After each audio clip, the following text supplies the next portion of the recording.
नमस्कार, मेरा नाम डॉक्टर सुमित दिंडोरकर है और आज हम लोग जिस विषय पर बात करेंगे वो है मस्से यानी कि वॉर्ट्स। ऐसा कहा जाता है कि होम्योपैथी में मस्सों की मास्टरी है, मस्सों को ठीक करने की।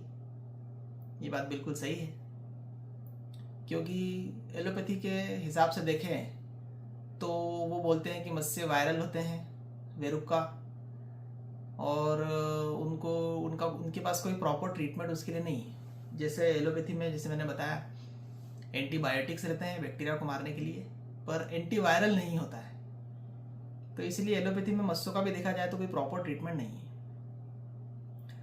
अब होम्योपैथी चूंकि सिम्टम्स के हिसाब से काम करती है, लक्षणों के हिसाब से काम करती है, इसलिए ऐसी अनेक बीमारियां जिनका एलोपैथी में ट्रीटमेंट नहीं है वहाँ होम्योपैथी में बढ़िया काम हो जाता है। मतलब जहाँ एलोपैथी की सीमा समाप्त होती है वहाँ से कई बार होम्योपैथी का काम शुरू होता है। मैं ऐसा नहीं बोल रहा हूँ कि कोई सी पैथी कम है या ज़्यादा है, पर हर पैथी की अपनी अपनी लिमिटेशन से अपनी अपनी सीमाएं हैं। तो होम्योपैथी के अंदर भी लगभग मस्सों की मास्टरी है।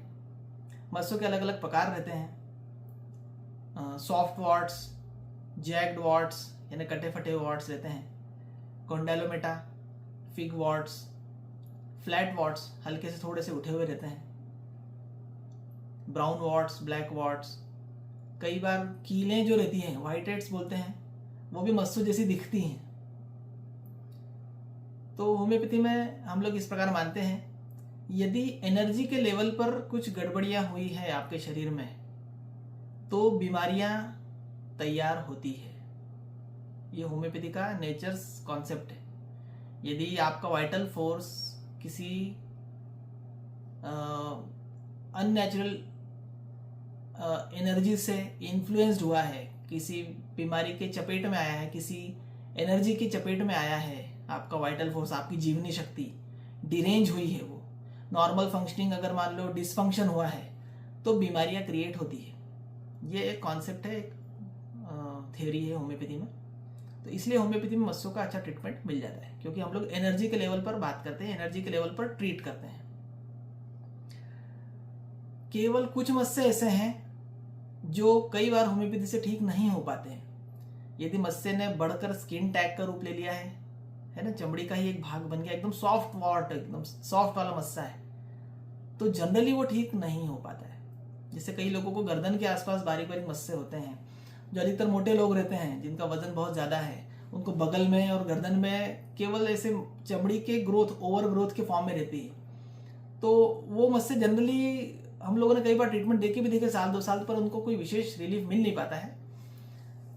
बट ये है कि कड़क प्रकार के मस्से, अधिकतर मस्सों का होम्योपैथी में बहुत बढ़िया ट्रीटमेंट है। और ये जो मस्से रहते हैं, ये जैसे होम्योपैथी में 3 प्रकार के विष है, सोरा, सिफिलिस, साइकोसिस। तो साइकोसिस नाम का जो विष है, साइकोसिस नाम का जो मायाज्मा है, उसके कारण ये ओवर ग्रोथ क्रिएट होती है। और मेरा पर्सनली ऐसा मानना है कि यदि आपके मेंटल प्लेन पर ओवर ग्रोथ है थॉट्स की, तो वो फिजिकल प्लेन पर या शारीरिक प्लेन पर आ जाएगी। क्या मतलब इस बात का? यदि कोई व्यक्ति अति विचार कर रहा है, ओवर ग्रोथ है ना, अति वृद्धि, यदि उसके मेंटल प्लेन पर, उसके मानसिक पटल पर विचार करने की या अधिक विचार कर रहा है, वो ब्रूडिंग जिसको बोलते हैं हम लोग, ओवर थिंकिंग, तो वो शारीरिक प्लेन पर मस्सों के फॉर्म में या गठानों के फॉर्म में, ओवर ग्रोथ के फॉर्म में आ जाती है। तो इसलिए केवल दवाइयों से ये ठीक करने के बजाय हम लोग प्रॉपर में उसकी, हम लोग होम्योपैथी में उसकी काउंसलिंग करते हैं। उसकी ओवर थिंकिंग का कॉज क्या है, कारण क्या है, क्योंकि जैसे मैंने बताया, डॉक्टर का काम केवल दवाई देना नहीं है। प्रॉपर अगर आपको उसको क्योर तक ले जाना है तो आपको उसके पारिवारिक पृष्ठभूमि को जानना पड़ेगा, उसकी पूरी दिनचर्या के बारे में पता करना पड़ेगा और उसके हिसाब से उसको सलाह भी देनी पड़ेगी। इसलिए होम्योपैथी की साइकोलॉजी बहुत डीप साइकोलॉजी कही जाती है।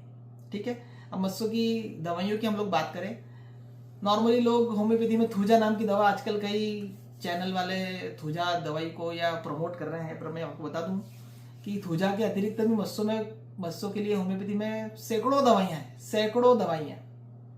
Thuja, Causticum, nitric acid, acid floor, है ना, एसिड ग्रुप की कई दवाइयां अच्छे से काम करती मस्सों पर, है ना। उसके अलावा फेरम पिक्रिक हो गया।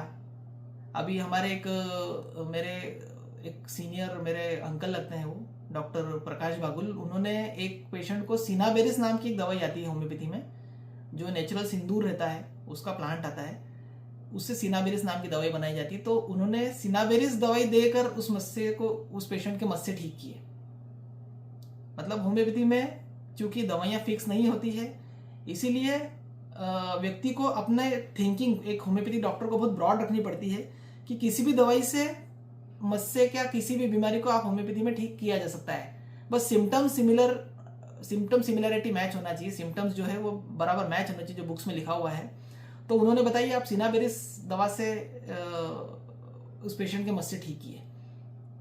तो इस प्रकार के होम्योपैथी में कई प्रकार की दवाएं हैं, कैलकेरिया ग्रुप है, कैलकेरिया फ्लोर, साइलेशिया, नक्स ओमिका, सल्फर और भी कई ट्यूबरकुलिनम से लेकर कई ऐसी दवाएं हैं जो मस्सों के लिए यूज की जाती है। पर जैसे मैं हर बार मेरे सारे वीडियोस में बोलता हूँ, बिना डॉक्टर की सलाह से, स्पेशल होम्योपैथिक डॉक्टर की सलाह से होम्योपैथिक दवाइयाँ तो लेना ही नहीं चाहिए।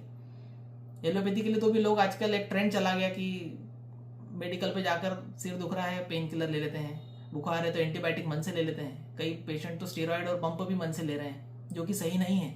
एलोपैथिक डॉक्टर्स की एलोपैथिक दवाइयाँ भी जो है शेड्यूल एच ड्रग रहते हैं, वो तो उनको बिना डॉक्टर की सलाह से नहीं लेना चाहिए। उसके कारण फिर ड्रग रेजिस्टेंस भी आ रहा है और कई दूसरी बीमारी भी क्रिएट हो रही, साइड इफेक्ट भी हो रहे हैं। होम्योपैथी दवाइयों का कोई साइड इफेक्ट नहीं है, पर इसका मतलब ये नहीं कि उनका इफेक्ट नहीं है, इफेक्ट तो करेंगी ना वो आपके ऊपर। इसलिए बिना डॉक्टर की सलाह से किसी भी दवाई को न लें। होम्योपैथी में मस्सों का बहुत अच्छा इलाज है, लगभग मास्टरी है। तो यदि आपके आसपास कोई मस्से का पेशेंट है तो तुरंत अपने पास के किसी होम्योपैथी डॉक्टर से सलाह लें, और लंबा ट्रीटमेंट चलेगा इसके अंदर, ये बात रहेगी। ट्रीटमेंट प्रॉपर लें और जल्दी से जल्दी स्वस्थ हों। मेरा ये वीडियो आपको कैसा लगा मुझे कमेंट करके बताइए, और मेरे इस चैनल को सब्सक्राइब करें, वीडियो को लाइक करें और शेयर अवश्य करें। Thank you so much. नमस्कार।